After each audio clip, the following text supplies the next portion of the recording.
Gentlemen, I believe the opportunities which lie before us as citizens of the Empire are perhaps greater than those who have been offered to any people since the days of Imperial Rome. Rome, had she been able to introduce into her empire the political principles on which the British Empire rests today, might have developed into a system of government which would have embraced the whole world. Rome's experiment failed, but a new Rome has arisen, animated by freer principles and possessed by the flexible institutions, yet with the same great opportunity of leading the world to peace and unity. You and I are citizens of this new Rome, and it rests with us, with our fellows, to decide whether provincial selfishness or imperial pride are going to let the opportunity slip by, or whether with high imagination and high courage we seize it and imprint our mark upon the history of the world. Philip Kerr, Lord Lothian, in a private address to the members of the Rhodes-Milner Roundtable Group in 1917.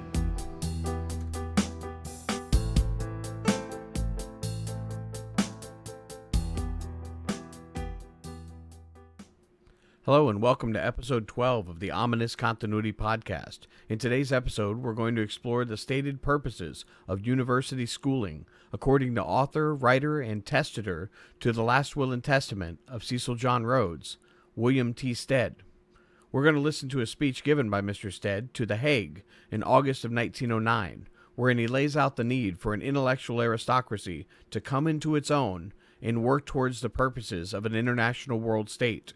This speech was included in the pamphlet series of the World Peace Foundation, financed by Edward Ginn and headed by George Plimpton and directed by Nicholas Marie Butler. Some of you will remember George Plimpton as the lead adversary of Charles Grant Miller's Poison Loving Cup, which I read into audiobook, which is available in my archives. In 1902, Edward Ginn began publication of an international library to promote knowledge about peace. In July 1910, he established the International School of Peace, which in December became the World Peace Foundation. Its purpose was to promote better international relations and world order by preparing and distributing specialized literature, mostly to college and university libraries, and by holding conferences. It was closely allied with the Carnegie Endowment for International Peace and supported the formation of the League of Nations and the Permanent Court of International Justice, and later the United Nations. If you'd like to learn more on the underground side of American history regarding these groups, I recommend looking into the work of Charles Grant Miller as well as Porter Sargent. Specifically by Grant Miller, The Poison Loving Cup, United States School Histories Falsified Through Pro-British Propaganda in the Sweet Name of Amity. You can access this book and support my ongoing research at patreon.com/UOP Media, where you can gain access to my entire archive as well as my UOP Research Brain, where you can click through, organize, and visualize your learning on these important topics. I've also recently began to publish for subscribers the Letters to Constant of Johann Fichte, an important tract on Freemasonry predating his addresses to the German nation and influence on Prussian schooling. Without further ado, this is the Ominous Continuity, and I thank you for listening.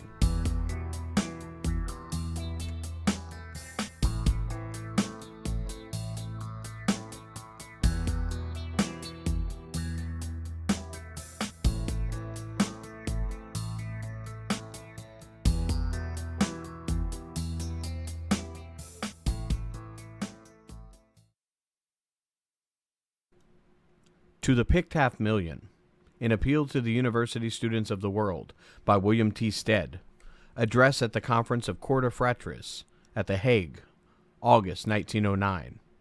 It is an honor and a privilege to be requested to address the International Association of University Students on the subject of international peace, especially at this time, for we stand at a critical moment in the history of the human race, and it will greatly depend upon the graduates of our universities how that crisis is solved. Permit me, who have never been a graduate at any university, having been compelled to leave school at the age of 14 to help to earn my own living, to speak as an outsider to you, whom I may regard as a representative audience of the 500,000 students who are at the present time enjoying the advantages of a university education. I say 500,000, but that is an outside estimate. In rough numbers, there are in public and private colleges and universities in the United States 125,000 students. In Germany, 50,000. In France, 30,000. In Italy, 25,000. In Russia and Great Britain, fewer than 20,000 each. That leaves about 250,000 for the rest of the world, which is probably too large by half. But take it at that, estimating the number of human beings who woke up this morning on the planet at 1,500 millions. Each university graduate represents 3,000 men, women, and children who have not had your advantages, who may be regarded as your constituency. To you it has been given to acquire the learning and wisdom of the ages, not for yourselves alone, but that you may see for others, hear for others, and transmit to others the garnered wealth of the culture of the world. In an age of democracy, you are the intellectual aristocrats of the world, the natural and accepted leaders of the human race. Your scepter lies in your brain, to the development and efficiency on which the ablest men of the elder generation have devoted their lives. On your bowed head the awful past has laid its consecrating hands, the future in its purpose vast, pausing, waiting your supreme command. What word of command are you going to give to the future? For it is yours to command. The future will obey, not collectively, but individually. It is you men and women in the universities today who will for the next 50 years shape the history of the world. You will observe that I say men and women. I emphasize women because the recognition of this right, the power and the duty of the women to share and share equally with men in all that goes to the guidance and governance of the world, is the first great word of the 20th century. It lies on the threshold of human progress, and those who deny it, however excellent they may be in other respects, are the men of reaction, who do not count save as the impedimenta which impede the march of the army of progress.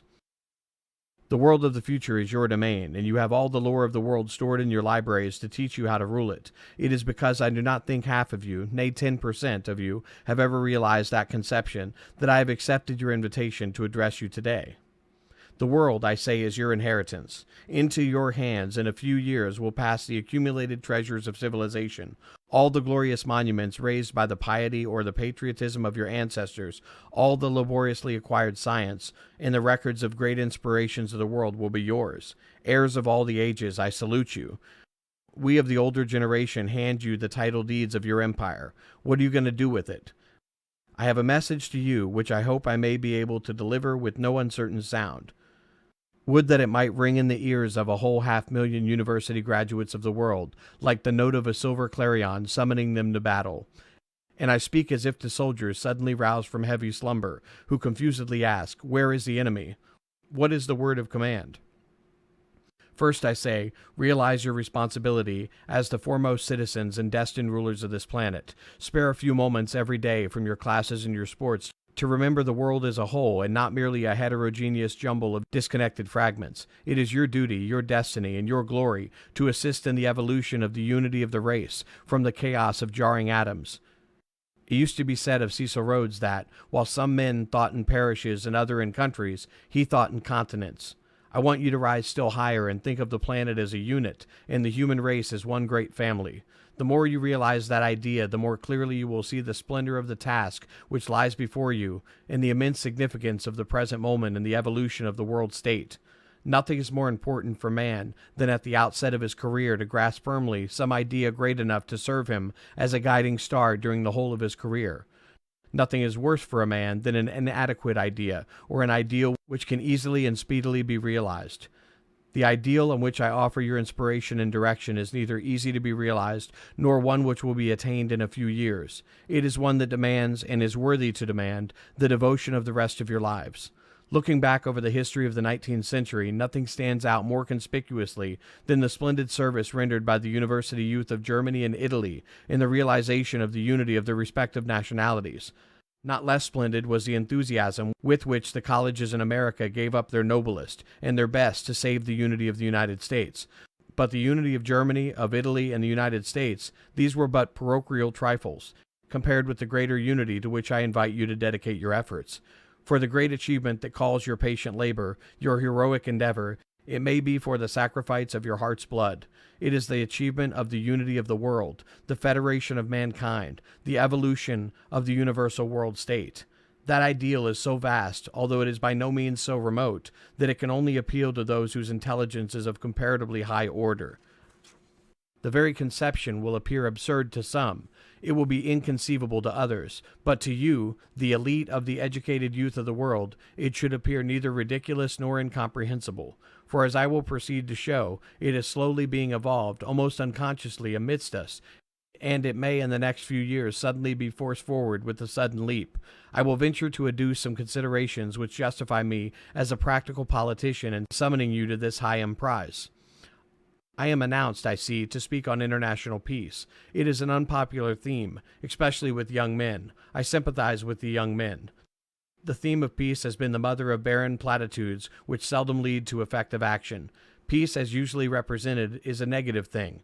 Thou shalt not fight. Negations seldom stir enthusiasm. Men, especially young men, require something more positive to live for, and if necessary, to die for, than a mere abstinence from fighting.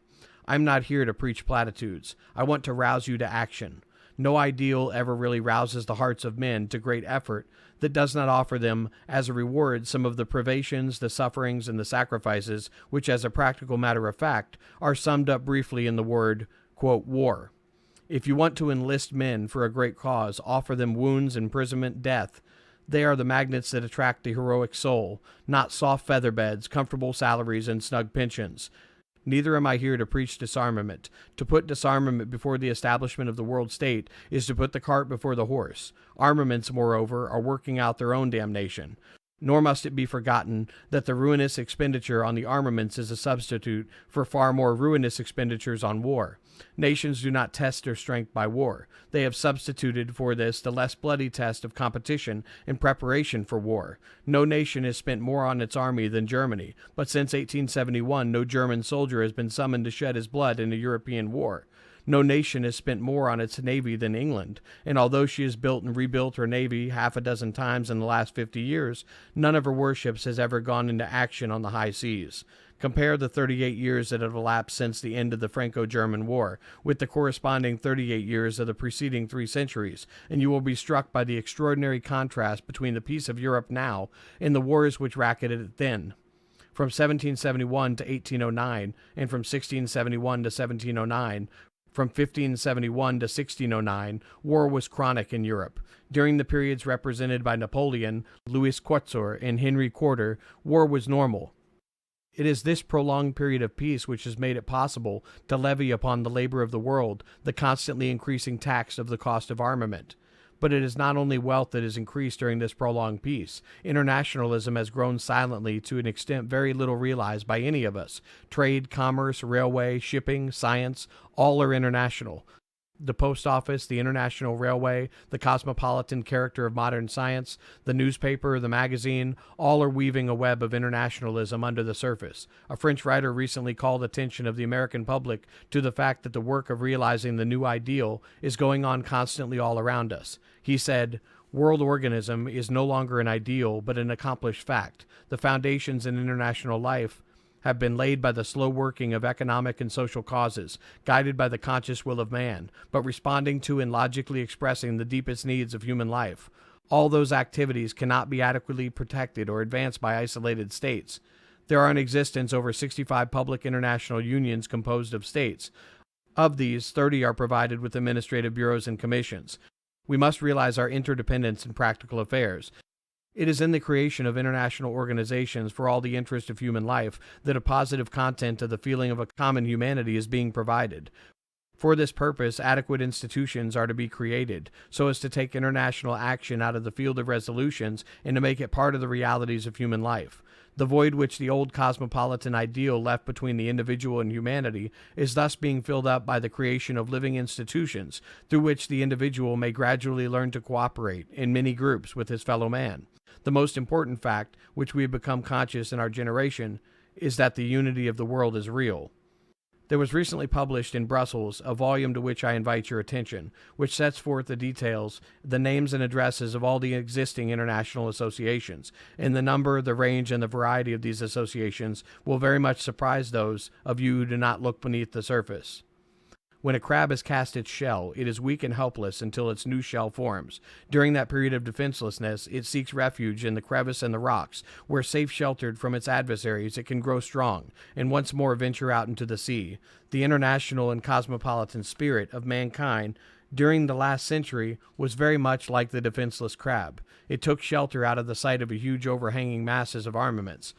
But there in its retreat, the beneficent work of nature has gone on, and now it is about ready to emerge once more, visible and triumphant, as a dominant force among men. Those of you who desire to array yourselves of the side of the coming truth will do well to hasten to assist the growth of internationalism by all means in your power.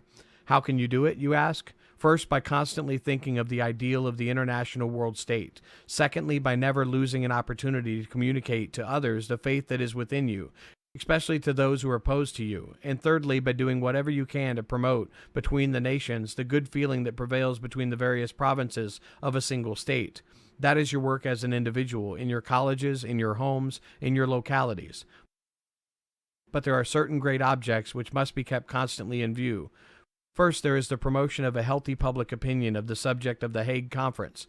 That body, much derided by the fools of the world, represents a faltering, stumbling forward step of humanity towards the creation of an international world state, with its periodical parliament and its permanent court of arbitral justice. The first Hague Conference of 1899 was confined only to a section, although the larger section, of the human race. The second Hague Conference contained representatives of every sovereign state, save Abyssinia, Honduras, Morocco, Liberia, and Costa Rica. The Hague projects are working plans drawn up by responsible governments of the world for the foundations of an international world state. It is upon these lines that the human race is progressing to unity. The very ruinous, costly expenditure on armies and navies acts as a constantly increasing pressure upon all the nations to pay more and more attention to the creation of that central federal world tribunal and world legislature. In this, as in many other ways, good comes out of evil, and the result is exactly contrary to the intent.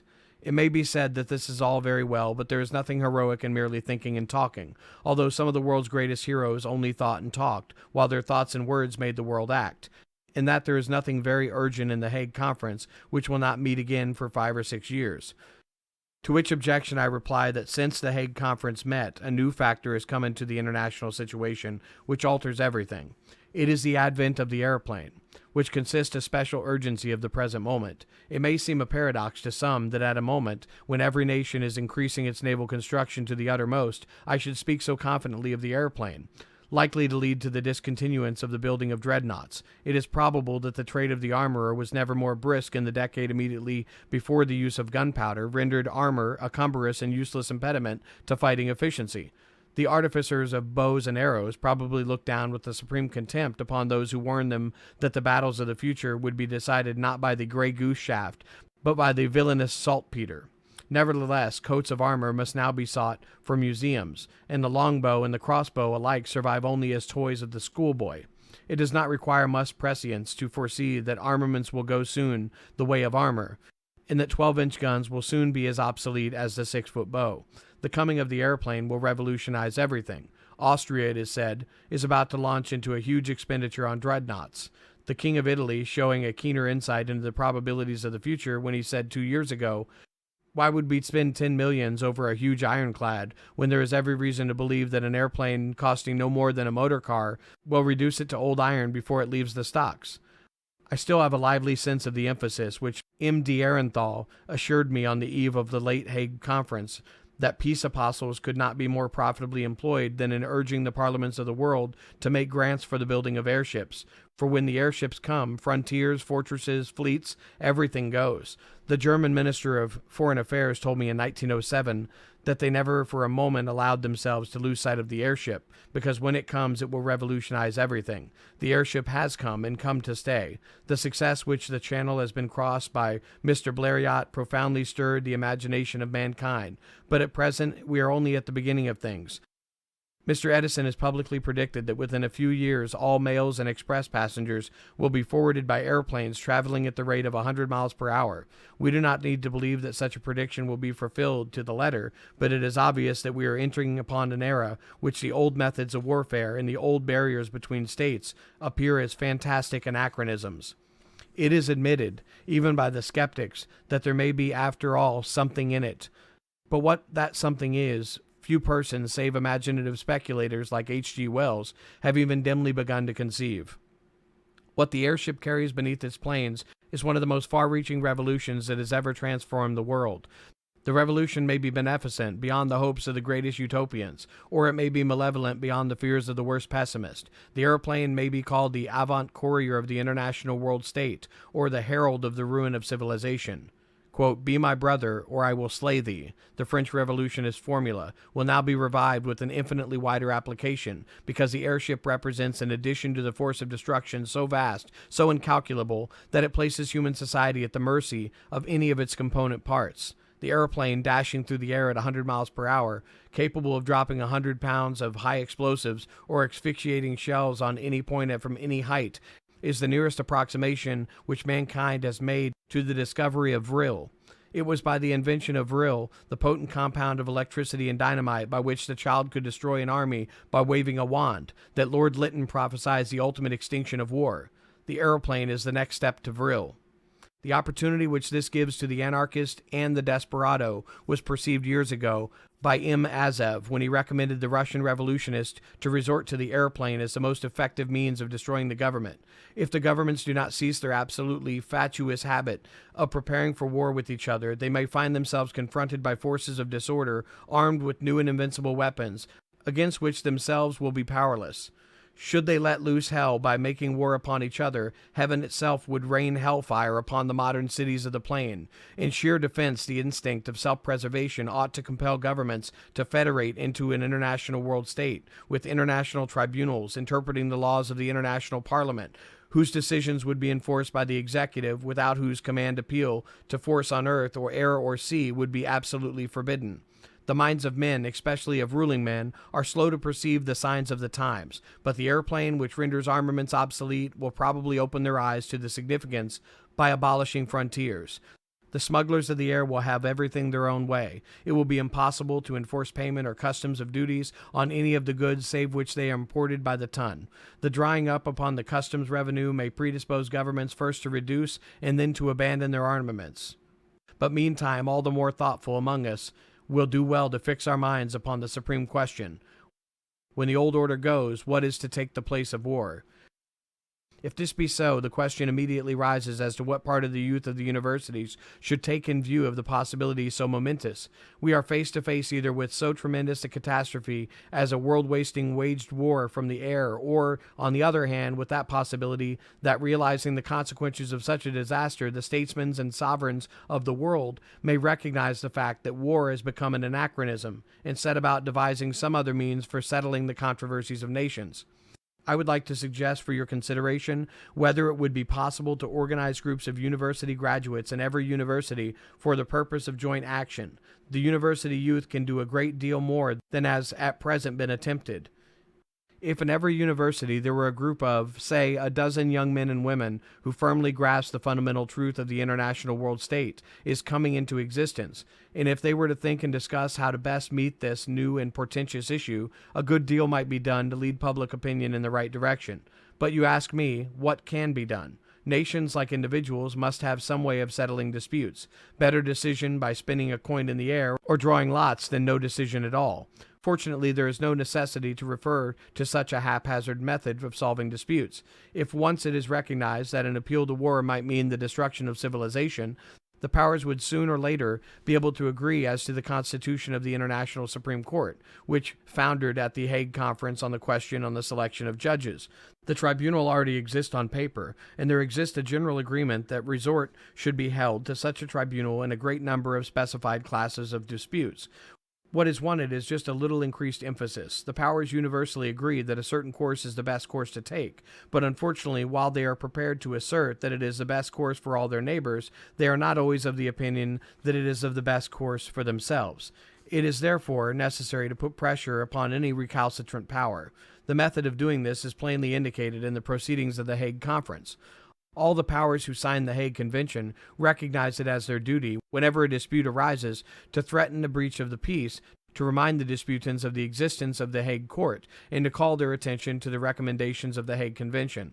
The question as to who should take the initiative in giving effect this recommendation was unfortunately left undecided at the first conference, and any attempt to solve this problem was equally unsuccessful at the second conference. It is quite obvious that if any serious dispute arose among the great powers, unless the duty of calling attention to the existence of the Hague Court were definitely imposed upon some powers, or some chancellery receiving instruction from all the powers, it is one which is never likely to be fulfilled. What is anybody's business is nobody's business. Our late Prime Minister, Sir Harry Campbell Bannerman, suggested that it would be well if a League of Peace could be formed, in which all those nations which sincerely desired to secure peace would enter into a covenant with each other to take joint action, which might result, among other things, in the reduction of armaments. What we are looking after just now is not the reduction of armaments so much as a removal of the occasion which might bring these armaments into use. I would suggest to the International Students Association for the Promotion of International Peace that they might adopt as their first object an appeal to all the signatories of the Hague Convention to enter into an agreement to the effect that should any dispute arise threatening war, each of the parties to that agreement would individually or collectively, or both individually and collectively, appeal to all the other signatories of the Hague Conference to discharge the duty which they have been acting under Article 8. If this suggestion were adopted, a certain number of powers might be willing to enter into such league for maintaining the general peace. Even if a single power, such as the United States, which is almost the only power in the world that can act independently, should undertake this, the powers might be willing to support this initiative, and by this means any states which threaten to go to war would find themselves confronted by a significant reminder from all the other signatories of the Hague Convention that the Hague Tribunal exists for settling of such disputes, and that in the common interest it would be well if they adopted some of the peacemaking methods laid down in the Hague Convention. It was a great thing to recognize that all the powers in the world owe a duty to each other in this matter. From this it is a natural corollary to proceed to providing betimes for the performance of this duty. This could be done if Article 8 were strengthened in a manner that I have suggested. But it may be said that this does not carry us very far, and that at best it would only confront any power which refused to appeal to the Hague Convention or invoke special mediation with the unanimous opinion of the rest of the civilized world in condemnation of an appeal to arms. Such an expression of opinion would enable whichever disputant was willing to accept arbitration then to go into battle with the moral support of all the neutral powers. This would not in all cases deter every government from appealing to the sword, but no power, not even the strongest, would like to go to war branded by the rest of the world as the lawless disturber of the general peace. Such a declaration would increase the chances, with which every prospective belligerent has to reckon, that some or other of the neutral powers might regard it as their duty or in their interest to take sides in the war before it was fought to a finish. But I would not have the International States League for International Peace confine itself solely to putting in motion the diplomacy of foreign offices. That is a good thing to do, but more remains behind. If the strengthening of Article 8 should be the first object of such a league, the recommendation of the international boycott should be second. It is to this I attach far greater importance. It is too often forgotten that the peoples of the world have another and very effective means of bringing pressure to bear upon any belligerent who sets at defense the moral sense of mankind, without resorting to the ultima ratio of kings.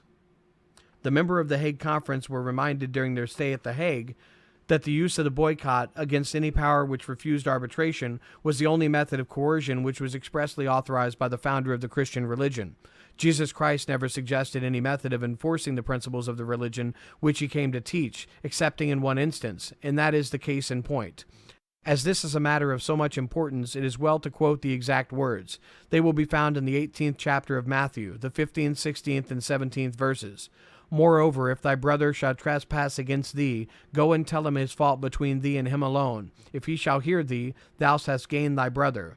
But if he will not hear thee, then take with thee one or two more, that in the mouth of 2 or 3 witnesses every word may be established. And if he shall neglect to hear them, tell it unto the church. But if he neglect to hear the church, let him be unto thee as a heathen man and a publican. Here we have distinctly set forth, first, the direct method of diplomacy, secondly, the appeal to friendly mediation, thirdly, the reference to the impartial tribunal which Christ called the church, but the like of which in our day can only be found at The Hague. If any power in dispute refuses to refer the question to the Hague Tribunal, or having referred it, refuses to abide by its verdict, then the duty of all Christian nations is clear. The recalcitrant disputant must be treated as a heathen man and the publican. He must be treated as a man with whom the other states can have no dealing. In other words, he must be boycotted. There would be, of course, practical difficulties in the way of enforcing this boycott, but if the moral sentiment of the nations were aroused, it might be carried out to an extent that would exercise a very considerable pressure upon the offending power. In the first place, no loan could be raised in any neutral country. No neutral money would be forthcoming to enable the belligerent to carry on this campaign, while all the money markets of the world be open to the other party of the dispute, which had been willing to refer the question to arbitration had the war forced it against its will. In the second place, a general agreement to refuse to buy or sell with the subjects of the offending power could strike at a trade which every nation is anxious to develop. The Chinese boycott against American goods provided a very effective weapon against anti-Chinese policy, which America at one time seemed disposed to adopt. There is a boycott of Japanese goods at present moment going on in Canton, which is exercising a market influence upon the councils of Japanese government. But the most striking instance occurs nearer home. After the seizure of Bosnia, the Turkish people decided upon a boycott of Austrian goods. The moment was entirely spontaneous and afforded a welcome outlet for giving expression to the offended moral sense of the Turkish peoples. It has been so efficacious that the Austrian government is talking about issuing an ultimatum and withdrawing its ambassador if the boycott is not raised. But the Turkish government has replied with strict correctness that the government has nothing to do with the boycott, which has been instituted and is being enforced solely by the wish of the people to abstain from purchasing goods sold by the subjects of a power which, in their opinion, had violated international law and perpetrated an unwarrantable outrage upon the integrity of their country. The international boycott is a revival of the old interdict of the Church of Rome, adopted to modern uses and wielded in the interest of international and general peace. It is a definite program, free from all sentimentality and impracticable idealism. First, let us ask that the signatories of the Hague Conference should agree to take collective action under Article 8, thereby placing under the ban whichever disputant refused to refer disputes to the Hague Tribunal or to special mediation. Secondly, should either of the disputants precipitate war by refusing to appeal to arbitration, then let our groups of students take the initiative in organizing in all countries a general international boycott, which would have the effect of cutting off the subjects of the offending power from the markets of the world. It is hardly too much to say that if public sentiment in the United States of America were sufficiently raised to close the American market against any European belligerent, thus placed under the ban for refusing arbitration and disregarding the recommendations of the Hague Convention, no power in Europe would become belligerent. The force of such international boycott would increase in effectiveness with every additional nation which joined to enforce the interdict. All of this has been true ever since the Hague Convention started, but it has become more than ever urgent today. For if the airplane renders the old armies and navies obsolete, and if we dare not carry war into the air on any great scale without the risk of wrecking civilization, then it is obvious that some method of bringing recalcitrant states to obedience must be adopted. I see no other method of coercion that is at once so simple, so effective, and so capable of being brought into general action, as a general agreement to enforce a universal boycott against the subjects of any state which refuse to refer its disputes to the adjudication of a central tribunal of arbitral justice. Such, gentlemen, seem to be the lines of advance which will be made in any case. But the way may be much longer than it might be if the youth of the world, fired by generous enthusiasm and a clear perception of the possibility before them, were to band themselves together to bring about the realization of the great ideal of the international world state.